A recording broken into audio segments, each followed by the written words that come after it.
La deuxième chose que vous pouvez faire quand vous vous ennuyez, je vais vous montrer comment faire un marque-page. C'est vraiment amusant à faire et ça, c'est trop bien. Pour ça, déjà, il vous faudra une règle de 15 cm ou 30, c'est là, c'est votre choix. Il vous faudra 2 couleurs de stabilo, les couleurs que vous voulez. Moi, j'ai pris du jaune et du bleu pastel, mais après, c'est votre choix. Un stylo ou un crayon, des ciseaux, une feuille à carreaux. Il faut une feuille à carreaux parce que sinon, ça ne marche pas. Il faut une feuille à carreaux grand. La première étape, c'est qu'on va prendre la règle. On va prendre une mesure qu'on veut. Par exemple, moi, je veux faire une moyenne. Une moyenne, c'est environ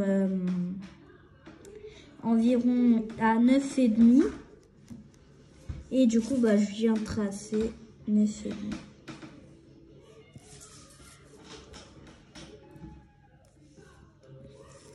Une fois que vous avez fait ça, vous devez le découper. Moi, je voudrais le découper après, comme on a beaucoup de choses à faire. Du coup, voilà. Là, moi, environ, là, il y a, je sais pas moi, une vingtaine de carreaux. Après, on va venir prendre nos 2 couleurs. Alors, imaginons, vous prenez votre première couleur. Moi, ma première couleur, je prends du bleu.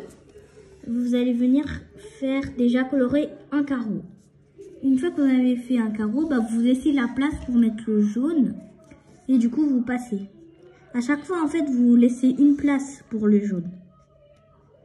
Je vais vous montrer la première ligne et vous allez comprendre. Voilà, là, par exemple, j'ai fait la première ligne. Je viens prendre ma deuxième couleur et je viens en fait compléter les trous que j'avais laissés. Voilà. Là, déjà, vous pouvez voir. Du coup, on fait ça pour tout. J'ai fait la première partie et là maintenant mon frère il va faire la deuxième partie avec lui. Je vous montre le résultat après. On a fini de faire. Maintenant vous pouvez prendre un stylo ou un feutre noir et écrire un prénom. Je sais pas, par exemple un prénom par exemple. Et après vous allez le découper et mettre du scotch si vous voulez ou le plastifier. Mais moi je veux le faire sans.